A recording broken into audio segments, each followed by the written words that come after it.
మీకు భవిష్యత్తు అది ఉంటుంది. దానిపైన హైయర్ ఎడ్యుకేషన్ డిగ్రీ చేసుకోవచ్చు. దీంట్లో ఇంకా బయట ఎక్కడైనా వెళ్ళి మీరు ఇంకా మంచి మంచి జాబ్స్ చేయొచ్చు. సరేనా? మీరందరూ కంపల్సరీ ఒక డెడికేషన్, ఒక డిసిప్లైన్ సో మీరు కంపల్సరీ వెళ్తే కంపల్సరీ మీరు దీంట్లో మంచి విషయాలు సాధించవచ్చు, మంచి సాలరీలు కూడా తీయచ్చు. ఓకేనా?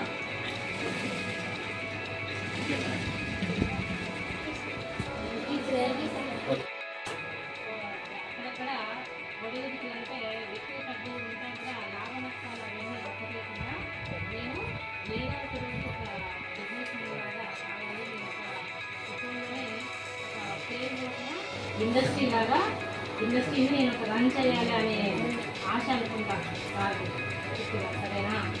ఇంకా సాధ్ చేసే ప్రతి పనిలో దేవుడు తోడుగా ఉండాలని, తర్వాత మనలాంటి వాళ్ళకి ఇలాంటి అవకాశాలు ఎన్నో ఇవ్వాలని సారు ఆశించిన ఆశలన్నీ దేవుడిని మనం కూడా ఆశిస్తామని ఆయన చేసే పని అంతా పూర్తిగా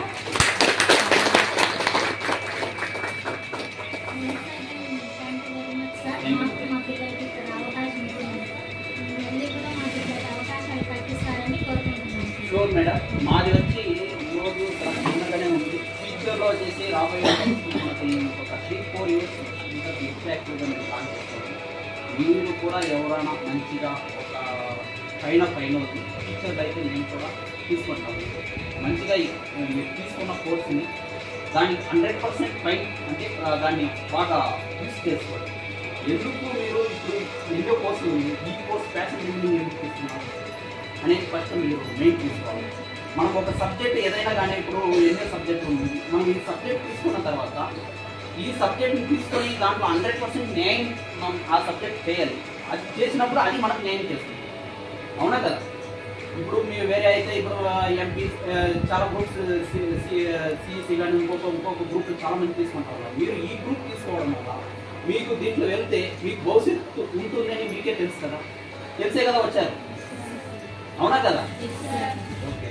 సో మీరు ఇది తీసుకోవడమే కాదు, ఇంకా ఇంటర్తో డ్రాప్ అవుట్ ఎవరైనా సందర్భాలు మీకు ఏమైనా డ్రాప్ అయితే కూడా మీరు టైలర్ శిక్షణ అనేది ఉంటుంది. అక్కడ సెంటర్స్ పెట్టించారు.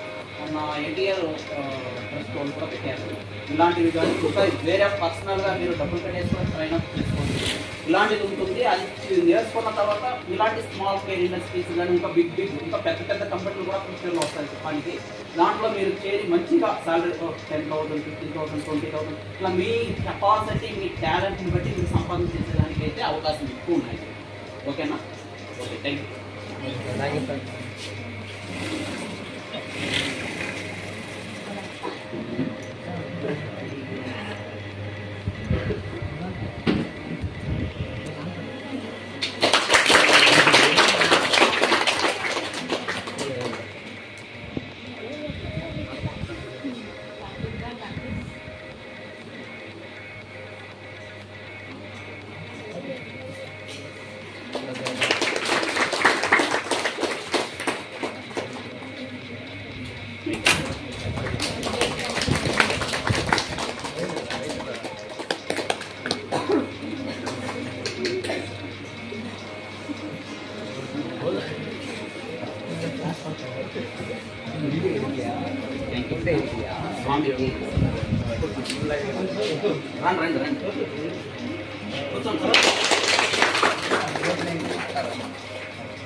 మేము ఇతని గురించి ఒక విషయం చెప్పాలనుకుంటున్నాం. ఇతనిలో చదువు లేదు, డెడికేషన్ ఉంది. ఒక పని చేయాలని తత్వం అయితే ఒక పని ఎత్తుకుంటే ఎంత డెడికేషన్గా. ఇప్పుడు మా దగ్గర కటింగ్ మాస్టర్గా మాది 2013 అంటే ఇప్పటికి 11 years కంప్లీట్ అయింది మా ఇండస్ట్రీ స్టార్ట్ చేసి. అప్పటి నుంచి ఇతను ఉన్నాడు కటింగ్ మాస్టర్గా. మేము అప్పటి నుంచి ఇతను చూస్తూ ఉన్నాము. కొన్ని ఇక్కడ చేపించే వర్కర్స్ తీసుకో ఒక కూల్గా ఎలా చేయాలి, ఏ విధంగా చేయాలి, వాళ్ళతో ఎలా మెలగాలి అనేది మంచి టాలెంట్ ఉంది. బెంగళూరులో చేసినారు, తిరుపూరులో చేసినారు, మంచి మాస్టర్ అవుతున్నాం. ఇతని దగ్గర మనం చదువు లేకపోయినా ఇలాంటి వాళ్ళు కొంత రేర్గా ఉంటారు కొంతమంది. ఎందుకంటే ఇతన్ని ఇప్పుడు సన్మానం చేస్తా ఉన్నాము. చాలా విషయాలు ఇతని దగ్గర నేర్చుకోవాల్సి ఉంటుంది. నేను కూడా కొన్ని విషయాలు నేర్చుకున్నాను. ఓకేనా? ఎవరైనా కానీ మనము ఎదుటి వాళ్ళు ఎవరిని తక్కువ అంచనా వేయకుండా కొందరిలో కొన్ని విషయాలు ఉంటాయి. అందరినీ మనం సమానంగా చూసుకొని తెలియని వాళ్ళ దగ్గర కొన్ని తెలియకుండా ఉంటే తెలుసుకోవాలి. వేరే వాళ్ళ దగ్గర మంచిది ఉంటే తీసుకుంటే, చెడుదైన ఉంటే వదిలేయండి. కానీ ప్రతి ఒక్కరూ చెప్పేదాన్ని మాత్రం కంపల్సరీ వినాలి. విని నేర్చుకుంటే భవిష్యత్తు ఉంటుంది ఎవరికైనా. ఓకేనా? కానీ మీరు 100 రూపాయలు ఇచ్చే కొన్ని ఈజీగా పానీపూరి అది తీసుకెళ్ళి ఆ 100 రూపాయలు మీరు సంపాదిస్తే ఆ కష్టం పెడతారు. ఓకేనా తమ్ముడు? ఒక జీవికి ఇప్పుడు మేడం తమ్ముడు ఇప్పుడు సార్ అంటే చెప్పారు కదా, అది చెప్పేది బాగా ఇచ్చేసి కొనుక్కొట్టట్లు ఆలోచించారు. ఇంటి జీవితంలో బాగుపడతారు. చాలా సార్లు రోడ్లైనా బస్సు చాలా వేస్ట్గా తిరిగి రాదు. నేను కంపెనీలో జాయిన్ అయినప్పుడు మేనేజర్ నన్ను చూసి 2 రోజులు నాకు వర్క్ లేదు. నేను అలా ఉన్నాను. ఆ సామాన్తో నేను మార్క్స్ పెట్టి పంపించే ఇంటికి వెళ్ళాను. అదే స్వామి చూసి నన్ను ఇదే మాదిరిగా ఇష్టం పెట్టుకొని నువ్వు ఎక్కడ చేసావు, ఏం చేసావు, టాలెంట్ చేయలేదు, 4th క్లాస్ ఓకేనా? ఆ స్వామి పిలిచి ఆ కంపెనీలో అందరికన్నా 5 శాలరీ నేను తీసాను. నా కోసం కంపెనీని మొత్తము ధర్నా చేయలేదు. ఆ స్వామి ఎందుకంటే మళ్ళీ ఎక్కువ 5 ఇచ్చేసారు. ఎందుకు ఇచ్చారు, ఎందుకు చేశారు టాలెంట్ నేను చేసి ఉపయోగించి ఓపిక వచ్చాను, తెలిసి పని చేసినాను.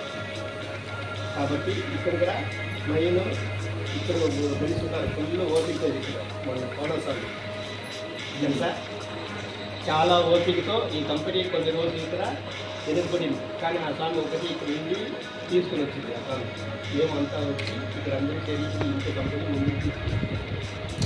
ఓకేనా? ఆ స్వామిలో ఓపిక ఉంది.